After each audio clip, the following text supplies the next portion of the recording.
Buenas tardes, good afternoon, bonsoir. Excelencias, autoridades, colegas, amigos todos. Today I want to thank the permanent delegation to Spain, to UNESCO and the Ministry of Territorial Policy and Democratic Memory for inviting us to honor the 200 women correspondents who crossed borders to report on the Spanish Civil War. A historical debt that has been made visible thanks to the extensive research work of Bernardo Díaz-Nostri. Thank you.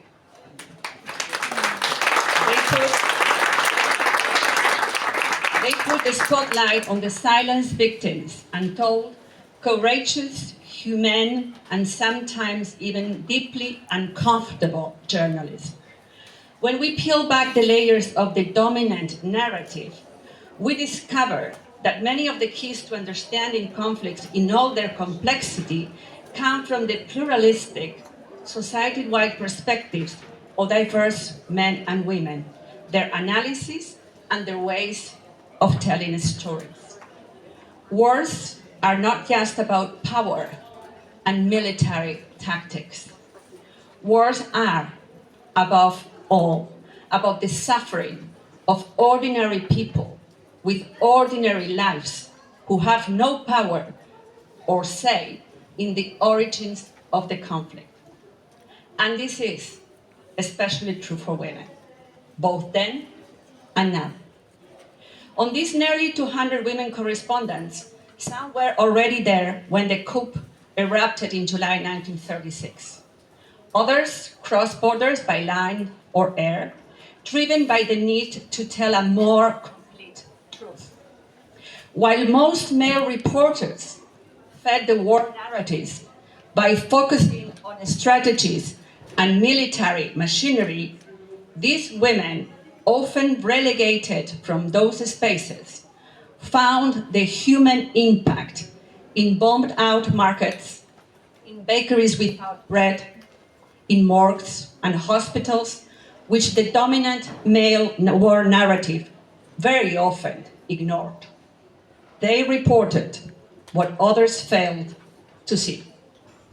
Gerda Gerb, who came from Norway, Virginia Coles from the United States, Franz Davies and Florence Farnborough from England, to name a few, left behind critical and profound testimonies narrating the hardest days from the front, rearguard, and homes.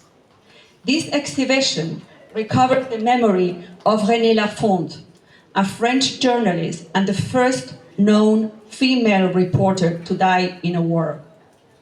She was executed in Cordoba. But like so many others, her life and work were erased from the official narrative. The exhibition also pays tribute, among many others, to Gerda Taro, a German photojournalist who came to Spain at just 25 years old. She co-authored the iconic image, Death of a Militiaman, although for decades it was attributed solely to her partner under the pseudonym of Robert Capa. Taro died on the front at the age of 26.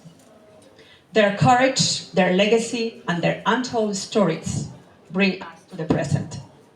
Almost 100 years later, women journalists still face structural gender-based obstacles in addition to the challenges of the profession itself. Across our field offices, our colleagues are working hand in hand with women journalists, operating in some of the most demanding and high-risk media environments.